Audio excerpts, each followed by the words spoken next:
ये है वक्त मीडिया। आइए आपको ले चलते हैं हिंदुस्तान के सूबे उत्तर प्रदेश के जिला सहारनपुर के देवबंद के करीबी गांव सांपला बक्काल में, जहां 1 मार्च 2022 को मदरसा दारुल उलूम रहीमिया में एक अजीमुशान इजलासे आम व दस्तारबंदी हुफ्फाज़े किराम मुनक्किद किया गया, जिसकी सदारत आशिक़े कुरान हजरत कारी मोहम्मद इकराम साहब मोहतमिम मदरसा सिद्दीकिया नलेड़ा ने फरमाई और मेहमानाने खुसूसी के तौर पर हजरत मौलाना मुफ्ती मोहम्मद रईस साहब सदर जमियत उलमाए हिंद देहरादून व मौलाना मोहम्मद जमशेद साहब मोहतमिम जामिया इस्लामिया रेड़ी ताजपुरा भी जलवा अफरोज रहे। इस प्रोग्राम में अपनी निजामत के जौहर दिखाए हजरत मौलाना कलीमुज्जमा साहब ने। मदरसा हाजा के सदर हैं हाजी मोहम्मद इकबाल साहब। इस प्रोग्राम के कन्वीनर रहे मदरसा हाजा के मोहतमिम नौजवान आलिमी दीन हजरत मौलाना बिलाल अहमद साहब और मदरसा हाजा के नायब मोहतमिम हैं कारी अरशद साहब। इस प्रोग्राम को कामयाब बनाने में मदरसा हाजा के दीगर असातिज़ा के साथ मुफ्ती अब्दुल वाहिद साहब व कारी जैद साहब ने भी अपना नुमाया किरदार अदा किया। हम शुक्रिया अदा करते हैं मौलाना मोहम्मद अहमद राज़की रीड़ी ताजपुरा वालों का, जिनकी दावत पर वक्त मीडिया की टीम ने ये प्रोग्राम कवर किया। अस्सलामु अलैकुम वरहमतुल्लाहि वबरकातुहू। सबसे पहले मैं हज़रत मौलाना मुफ्ती मोहम्मद बिलाल साहब और जो मदरसे की मजलिस शोरा के मेंबरान हैं, कमेटी हैं, उनको मुबारकबाद पेश करता हूँ, जिन्होंने इस बज़्म को इतने खूबसूरत तरीके से सजाया है। प्रोग्राम सजाने के लिए महीनों की मेहनत होती है। जिन लोगों ने भी इस जलसे को सजाने के लिए ताउन किया है, मदद की है किसी भी तरीके से, वो तमाम लोग मुबारकबादी के मुस्तहिक हैं। उन तमाम के लिए मैं दुआगो हूँ कि अल्लाह ताला उन तमाम को इसका बेहतरीन बदल नसीब फरमाए। दूसरी बात यह है कि रईसुल मुतकल्लिमीन शेर उत्तराखंड हज़रत मौलाना मुफ्ती रईस अहमद साहब कासमी सदर जमियत उलमा व चीफ इमाम उत्तराखंड, उनके तफसीली खिताब के बाद कोई बात कहने की ज़रूरत बाकी नहीं रह जाती। बहरहाल मुझे हुक्म दिया गया है कि चंद मिनट में आपसे बात करूं, गुफ्तगू करूं। सबसे पहले तो आप हजरात अपनी सुस्ती दूर कर लें, चादरें थोड़ी सी मुंह से नीचे कर लें। ज़्यादा लंबा टाइम मैं नहीं लूँगा, कम वक्त में आपके बीच में हूँ। उसके बाद इंशाअल्लाह बात कर करके ख़त्म हो जाएगी और हज़रत कारी साहब हमारे दरमियान मौजूद हैं, कारी मोहम्मद इकराम साहब दामत बरकातुहुम। उनकी दुआ पर इस मजलिस का इख्तिताम होगा। प्रोग्राम हमारा सिमटने के करीब है। चंद बातें मैं ज़रूरी आपके सामने शेयर करूँगा ताकि आपको ये लगे कि हाँ, हम कहीं गए थे और कुछ लेकर के आए हैं। बच्चे चुप हो जाएं भाई, खामोश हो जाएं, अल्लाह के वास्ते थोड़ी देर चुप होके बैठ जाएं। दरूद शरीफ पढ़ लें सभी हजरात। सल्लल्लाहु अलैहि वसल्लम।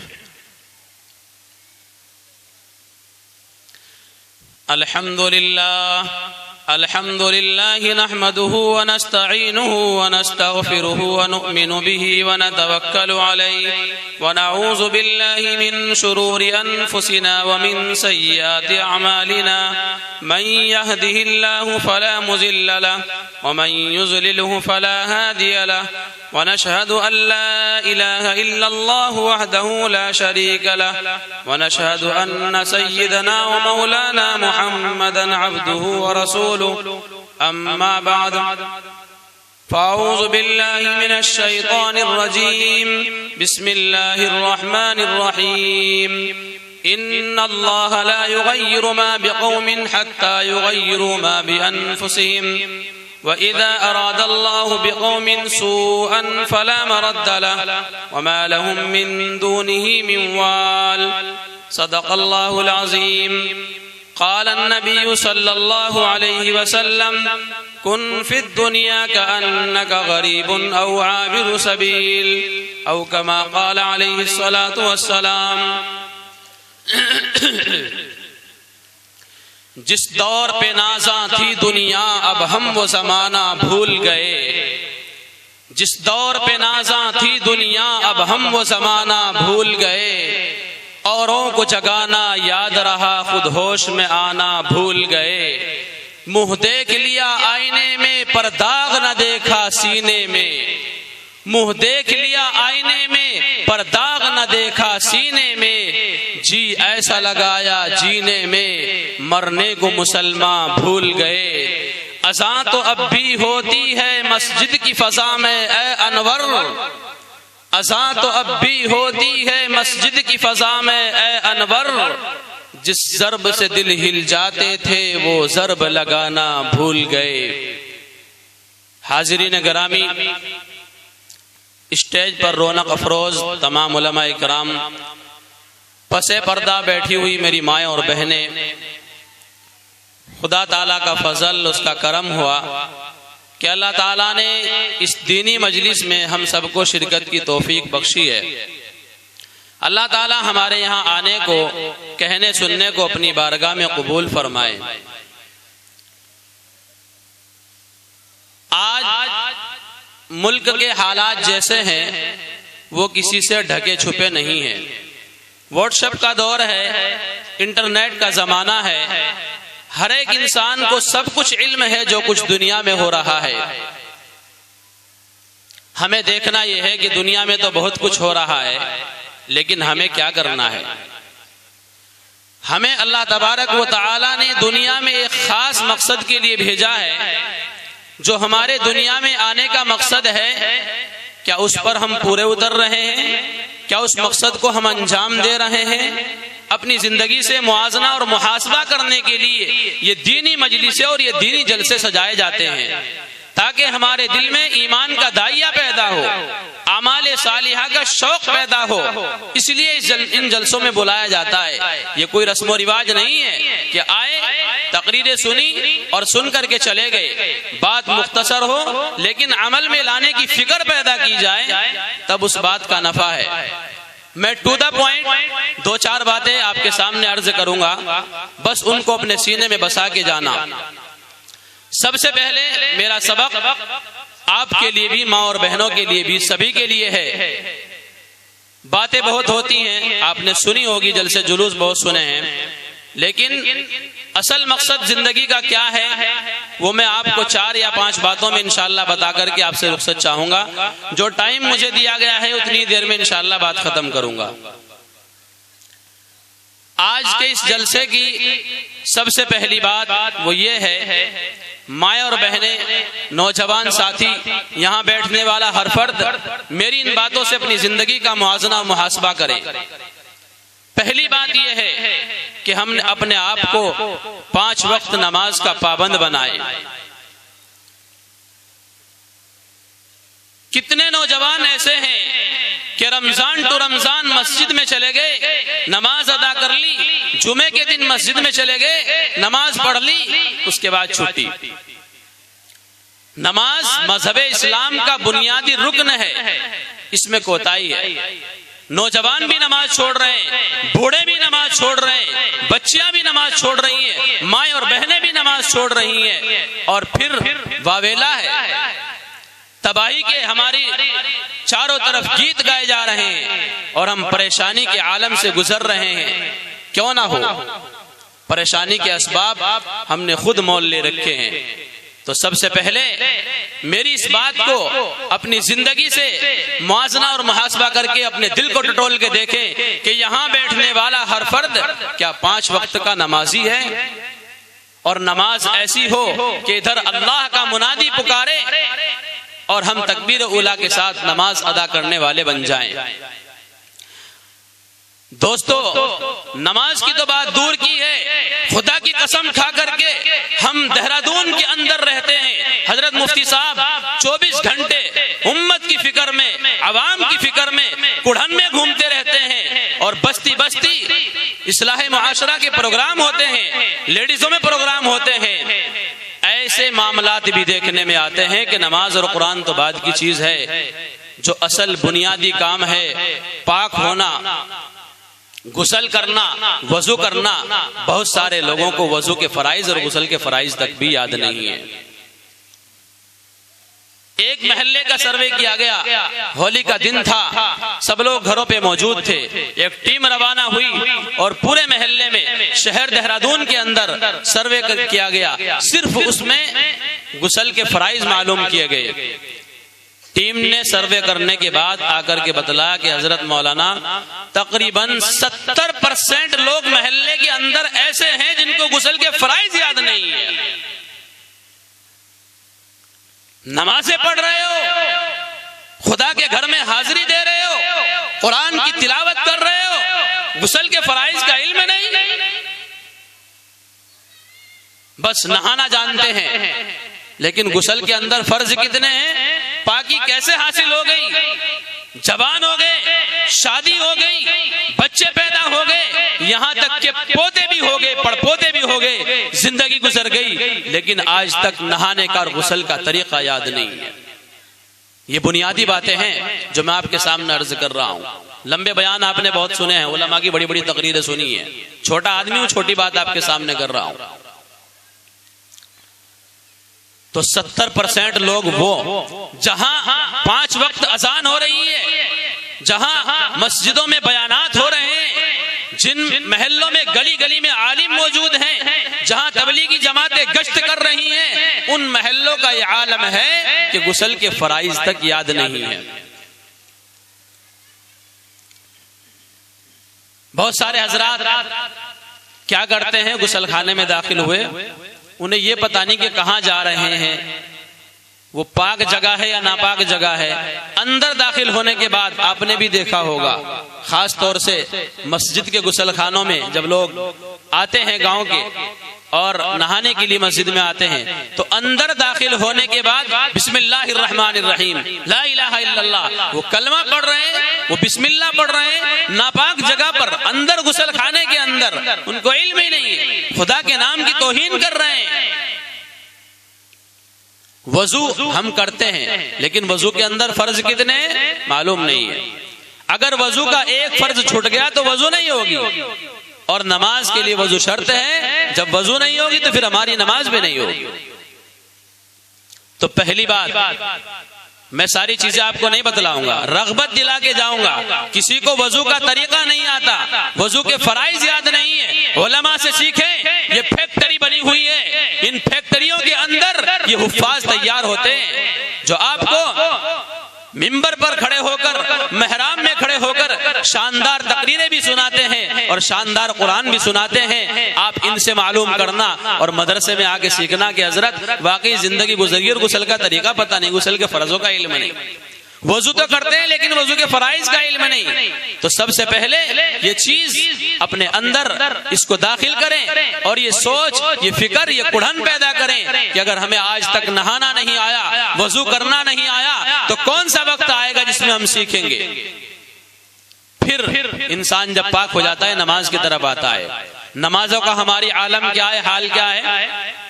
जुमे के दिन मस्जिदें फुल हो जाती है, नीचे से लेकर ऊपर तक भर जाती हैं, और फिर उसके अलावा हफ्ता भर खाली। कहां से आ जाते हैं जुमे के दिन ये नमाजी?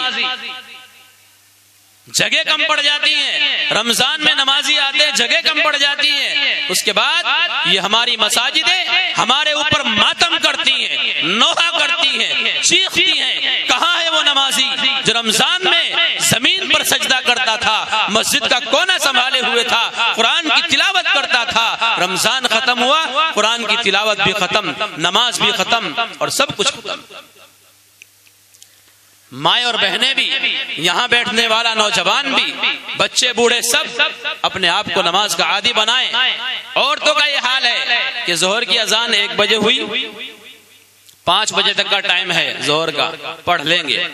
जिस तरीके से मर्द को तकबीर उला के साथ, जमात के साथ नमाज पढ़ने का सवाब मिलता है, ऐसे ही औरतों के लिए भी सवाब है कि अव्वले वक्त में अजान होती भी हो और वो लोटा लेकर के वजू करती हुई हो, और अजान के कलिमात मुकम्मल होते ही वो मुसल्ले पर खड़ी हुई हो, अव्वले वक्त में नमाज पढ़ने वाली बने। और मेरे शेख हजरत मौलाना मोहम्मद हुसैन साहब दामत बरकातुहुम पांडोली वाले हजरत जी, वो तो ये कहते हैं कि 5 वक्त की नमाज तो हमारे ऊपर साथियों फर्ज है, ये तो कर्ज है जो हमें अदा करना ही करना है। 9 वक्त की नमाज अदा करनी है, इशराक की अदा करनी है, चाश्त की अदा करनी है, तहज्जुद की अदा करनी है, अव्वाबीन की अदा करनी है। ये नमाजें अल्लाह का कुर्ब का जरिया है, ये मोहब्बत की दलील है।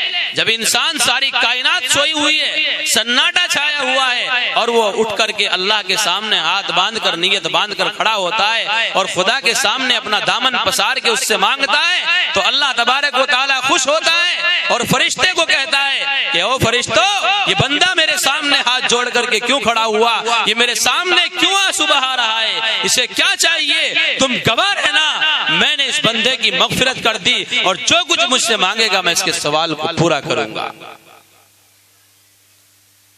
उसके बाद वक्त मुख्तसर है, कुरान की तिलावत का अपने आप को आदी बनाए, कुरान की तिलावत का आदी बनाए। सोचो मेरे नौजवान साथियों, उम्मते मुस्लिमा के धड़कते दिलों, ये जो कोरोना काल के अय्याम हमारे ऊपर गुजरे हैं, इन्होंने हमें बहुत कुछ समझाने की कोशिश की है। अगर अब भी हम न समझें तो कौन सा वक्त आएगा हमारे समझने का। अल्लाह की कसम, मदरसे बंद हो गए, खानकाहें बंद हो गई, मस्जिदें बंद हो गई। हमने मस्जिदों में हाजिरी भी चाहिए लेकिन हम हाजिर ना हो सके।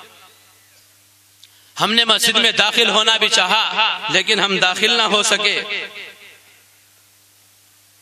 मस्जिदों के लोक लगा दिए गए, ताले अंदर से लगा दिए गए, मस्जिदें बंद कर दी गई और ये मदरसे जहां सुबह फजर की नमाज के बाद कुरान पढ़ा जाता है, ज़ोहर के बाद कुरान पढ़ा जाता है, मगरिब के बाद कुरान पढ़ा जाता है, इशा के बाद कुरान पढ़ा जाता है, इन मदरसों की जो क्लासें और दरसगाहें वो लोक कर दी गई। और देखने में यह आया कि मदरसों की क्लासों के अंदर, दरसगाहों के अंदर कुरान के नुस्खे रखे हुए हैं और उन पर धूल जमी हुई है। कुरान हमसे चीख चीख कर पुकार रहा है, कहाँ है वो तिलावत करने वाले, कहाँ है वो पढ़ने पढ़ाने वाले।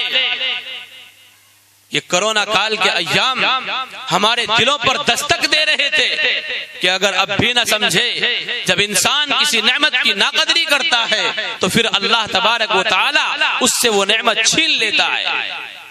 दरसगाहें अल्लाह ने बंद करके दिखाई, मस्जिदें बंद करके दिखाई और हरमैन शरीफैन की ज़ियारत से भी हमें महरूम कर दिया गया। आखिर ये क्यों हुआ? इसलिए हुआ कि हमने खुदा ताला ने जो नेमतें हमें अता फरमाई हैं उनकी कदरदानी नहीं की है। हमारे पास असबाब थे, सब कुछ था, तंदुरुस्ती थी, जवानी थी, लेकिन हमने सब कुछ होते हुए भी मस्जिद का रुख न किया, मदरसों का ताउन न किया, मदरसों का ख्याल न किया। और लोगों सोचा करो, अगर मदरसे बंद हो गए, अल्लाह की कसम जनाजे रखे रह जाएंगे, कोई नमाज पढ़ाने वाला नहीं मिलेगा, मिंबर और मेहराब सुनसान हो जाएंगे, कोई नमाज पढ़ाने वाला नहीं मिलेगा, कोई समझाने वाला नहीं मिलेगा, सही रहनुमाई करने वाला नहीं मिलेगा। ये मदारिस ये दीन के किले हैं, ये मदारिस ये दीन के अड्डे हैं, ये मदारिस वो फैक्ट्री है जिनमें ये हुफ्फाज इकराम की जमात तैयार होती है जो आपके स्टेज की जीनत बनी हुई है। अब भी कदर करो, मदारिस की कदर करो, मसाजिद की कदर करो, अइम्मा की कदर करो, उलमा की कदर करो। कदर करने पर अल्लाह तबारक व तआला आपको नवाजेगा और अल्लाह ताला मजीद अता करेगा, अल्लाह इजाफा करेगा, तुम्हारी नेमतों में इजाफा करेगा, माल में इजाफा करेगा, तुम्हारी जवानी में इजाफा करेगा। तो दूसरी बात, अपने आप को कुरान की तिलावत का आदी बनाएं। मेरी माँ और बहनें, खास तौर से 4 पैगाम 5 पैगाम जो मैं आपको दे रहा हूँ, इन्हें अपने सीने में बसा करके जाएं। दूसरी बात, कुरान की तिलावत। लेकिन माजरत के साथ ये बात अर्ज कर दूं कि जब से मोबाइल आया है, इसने हमारे हाथों से तस्बीह छीन ली, कुरान छीन लिया, अल्लाह का जिक्र छीन लिया, आपस के ताल्लुकात छीन लिए, मोहब्बतें छीन ली, सब कुछ छीन लिया। एक वक्त था, एक जमाना था कि सुबह के वक्त में हर घर से कुरान करीम की तिलावत की आवाजें आया करती थी। आज हर घर से गाने बजाने की आवाजें आती हैं, टेलीविजन की आवाजें आती हैं, मोबाइल पर गानों की आवाजें आती हैं। कितना अच्छा समा होगा, कितना बेहतरीन होगा कि सुबह का वक्त हो, इधर बाप कुरान पढ़ रहा है, इधर बेटा कुरान पढ़ रहा है, इधर बेटी कुरान पढ़ रही है, इधर माँ कुरान पढ़ रही है, घर के सारे लोग कुरान खोले हुए बैठे हैं और अल्लाह के कलाम की तिलावत में मशगूल है। फिर मुझे बताइए, किसी आमिल के पास जाना पड़ेगा, कोई बरकत का तावीज हासिल करने की जरूरत पेश आएगी? और लोगों, खुदा की कसम, तुम्हारे घरों में तुम्हारे ताकों की जीनत, तुम्हारे शोकेस की जीनत बना हुआ है बरकत का तावीज, अल्लाह का कलाम। इससे बाबरकत ना तो कोई तावीज था और ना है और ना कयामत तक नाजिल हो सकता। या इलाही तू हमें आमिले कुरान कर दे, या इलाही तू हमें आमिले कुरान कर दे, फिर नए सिरे से मुसलमान को मुसलमान कर दे। वो पैगंबर जिसे सरताज रसूल कहते हैं, उसकी उम्मत को जरा ताबे कुरान कर दे। लेकिन कुरान की तिलावत को हम भूल गए। रातों को जब 2-2 बजे तक नेट चलेगा, फेसबुक पर चीटिंग की जाएगी, व्हाट्सएप पर मैसेज किए जाएंगे, इंटरनेट खोल करके फहाशी फिल्म देखी जाएंगी, तमाशा देखा जाएगा, तो जो खुदा की तरफ से रहमत उतरने का वक्त है, क्या उस वक्त हमारी आंख खुलेगी? बस्तियों में फिर खैर कहां से आएगी? बरकतें हमारे घरों में कैसे नाजिल होगी? कभी सोचा है हमने? कितनी बच्चियां हमारे हाथों से निकल गई जो इर्तिदाद की शक्ल इख्तियार कर चुकी हैं, मुर्तद हो चुकी हैं, इस्लाम का, ईमान का सौदा कर चुकी हैं और वो कुफ्र इख्तियार कर गई हैं, ईमान को छोड़ बैठी है। वजह क्या है? सबसे बड़ी वजह ये मोबाइल है, ये फितना है। जिस वक्त वो बेटी किसी अपने बॉयफ्रेंड से बात करती थी, बाप को भी इल्म था, बेगैरत भाई भी जानता था, उसकी माँ को भी पता था कि किसी से बात करती है, लेकिन मालूम होने के बाद उस बेटी को ना रोका, सिलसिला चलता गया और हुआ ये कि वो बच्ची आज हमारे हाथों से निकल गई। वो शबनम नाम की बच्ची आज खिंजीर खाने पर मजबूर है। वो सुमैया नाम की बच्ची आज दूसरों के, गैरों के बच्चे जनने पर मजबूर है। वो रजिया नाम की बच्ची आज अपनी मांग के अंदर सिंदूर भरने पर मजबूर है। मेरे और आपके गिरबान को पकड़ करके कयामत के दिन चाक किया जाएगा। अल्लाह के दरबार में पूछा जाएगा कि तुम्हें सब कुछ इल्म था कि मेरी माँ, मेरी बहन, मेरी बेटी ये बात करती है किसी बॉयफ्रेंड से, लेकिन फिर ना रोका। अब वावेला मचाने से क्या होगा? अब शोर मचाने से क्या होगा? वक्त था तुम्हारे पास, तुमने ना रोका। अपनी बहनों के हाथ से मोबाइल ले लो। नौजवानों, इस मोबाइल के इस्तेमाल को कम कर दो। ये सबसे बड़ा फितना है तुम्हारी तबाही का, तुम्हारी बर्बादी का, तुम्हारे इस्लाम को खत्म करने का, तुम्हारे ईमान को उचक लेने का। ये खतरनाक जरिया है मोबाइल। रातों को लिए पड़े हैं, अल्लाह का नाम लेने के बजाय फहाशी फिल्में देख करके सो रहे हैं, खुदा के हुक्म को तोड़ के सो रहे हैं। घरों में बरकत कहां से आएगी? मेरे दोस्तों, पर्ची मेरे हाथ में 2 आ चुकी है। 25 मिनट का टाइम दिया गया, 20 मिनट में मेरे पास पर्ची आ चुकी है। बहरहाल वक्त का तकाजा है। तो दूसरी बात मैंने आपको बताई कुरान की तिलावत। बस अपनी बातों को खत्म करता हूँ। तीसरी बात इस्तिग़फ़ार की कसरत। हर एक इंसान आज के हालात में रोजी की तरफ से परेशान है, कोई किसी और तरफ से परेशान है, किसी के घर में बीमारियां हैं, कारोबारी हालात हैं। इस्तिग़फ़ार की कसरत हर तंगी से निकलने का रास्ता है। प्यारे नबी, पाक नबी ने इरशाद फरमाया कि जिस आदमी के सामने जो भी मुसीबत हो, जो परेशानी हो, वो इस्तिग़फ़ार की कसरत करे, इंशाअल्लाह अल्लाह ताला उससे निकलने के रास्ते हमवार फरमाएंगे। माँ और बहनों के लिए भी, सब बैठने वालों के लिए भी। चौथी बात खास तौर से माँ और बहनों के लिए है शोहर की इताअत। शोहर की इताअत बहुत जरूरी है। घर घर में झगड़े, घर घर में परेशानियां हैं, घर घर में हालात हैं। झगड़े क्यों हैं? मानने की सलाहियत नहीं है, फर्मा बरदारी की सलाहियत नहीं है। ये लंबा मौजू है, अगर इस पर गुफ्तगू की जाए वक्त ज्यादा हो जाएगा। बस मुख्तसर रखिए और समझिए कि शोहर की इताअत औरत के ऊपर वाजिब है, उसके हुक्मों की तामील उसके ऊपर जरूरी है। जो शोहर कहे फौरन तैयार, बाहर से आए तो अपने काम को छोड़कर फौरन बीवी खड़ी हो जाए, उसकी जो भी जरूरत हो, उसे पानी चाहिए तो पानी पेश करे, खाना चाहिए तो खाना दे। अपने शोहर की इताअत करो, उसका एहतराम करो। जिनके शोहर उनके सर पर हैं तो वो उनके लिए बेहतरीन सरमाया और उनके सर का ताज है, और जिनके चले गए हैं उनसे जाके पूछें किस तरीके से वो तन्हाई में याद करके रोती हैं। उनके हाथ से ये नेमत छीन ली गई है, उनके शोहर को उठा लिया गया है। 4 चीजें। 5वीं चीज है नजर की हिफाजत। अगर अपने ईमान को सलामत रखना चाहते हैं नौजवानों, हर एक आदमी को शिकवा होता है कि कुरान खोल के बैठता हूँ मजा नहीं आता, नमाज पढ़ने खड़ा होता हूँ नमाज की लज्जत नहीं है, इबादत करने बैठता हूँ मुझे चाशनी नहीं मिलती है। समझिए कि चाशनी क्यों नहीं मिलती। माए और बहनें भी अपनी नजरों की हिफाजत करें, नौजवान भी अपनी नजरों की हिफाजत करें।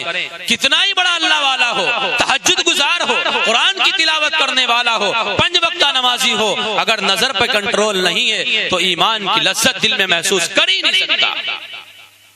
एक बड़ा टैंक पानी का बना दिया जाए, ऊपर से समरसेबल खोल दिया जाए, नीचे एक नल लगा दिया जाए, ऊपर से पानी डलता रहेगा, नीचे से निकलता रहेगा। क्या टैंक के अंदर पानी स्टॉक हो सकता है? नहीं हो सकता, क्योंकि ऊपर से डल रहा है, नीचे से निकल रहा है। तो ये जो हमारा दिल है, ये ईमान को जमा करने की और ईमान की चिंगारी को रोशन करने की जगह है। दोस्तों, जिस तरीके से पानी ऊपर से डल रहा था, नीचे से निकल रहा था, अगर हमारी ये आंखों की टोंटी बंद ना हुई और बदनजरी से हमने अपनी हिफाजत ना की तो ईमान का नूर दिल के अंदर जमा हो ही नहीं सकता।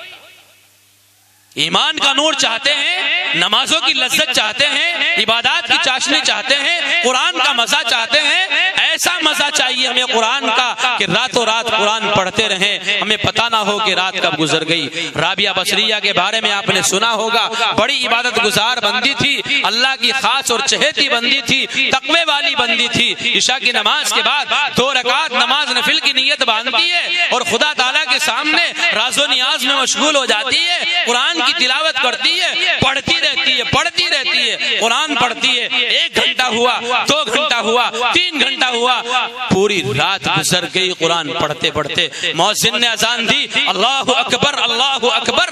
अब राबिया बसरिया खुदा ताला के दरबार में सलाम फेर के ये शिकवा कर रही है, अल्लाह तेरी रात कितनी छोटी है कि राबिया बसरिया की 2 रकात पूरी नहीं हुई और तेरी रात खत्म हो गई। और लोगों, ऐसा इबादत का मजा अपने दिलों के अंदर चखने के लिए अपनी नजरों की हिफाजत जरूरी है।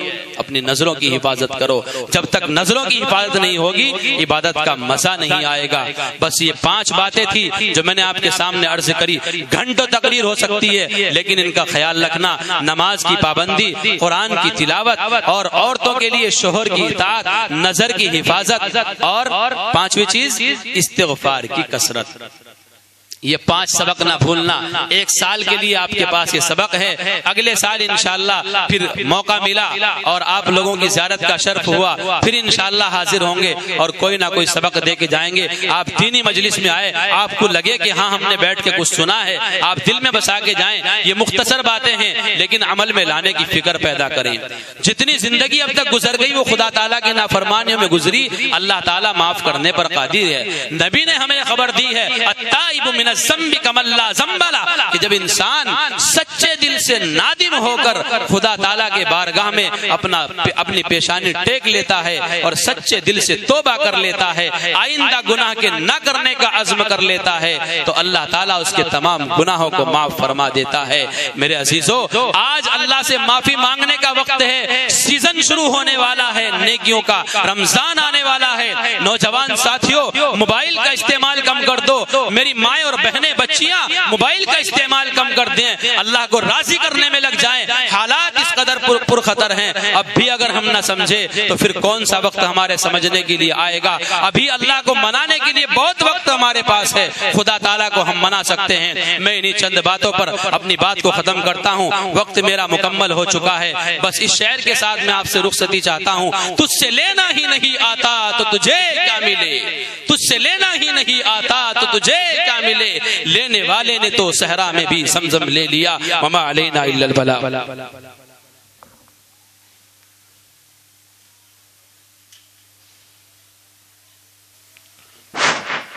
माशाअल्लाह, जज़ाकल्लाह। दारुल उलूम रहीमिया सांपला बक्काल के इजलास आम का ये एक वीडियो नहीं है। जल्द ही सारे वीडियो आप हमारे YouTube चैनल वक्त मीडिया पर देख पाएंगे। अगर आप भी चाहते हैं कि आपके शहर के मुशायरे, कवि सम्मेलन, दीनी जलसे वक्त मीडिया की टीम कवर करे तो आज ही हमसे कांटेक्ट कीजिए। हमारा कांटेक्ट और व्हाट्सएप नंबर है 9997640286। फिर किसी शहर से किसी और प्रोग्राम को आप तक पहुंचाएंगे। मैं शफीक खान, वक्त मीडिया के लिए सांपला बक्काल, जिला सहारनपुर से।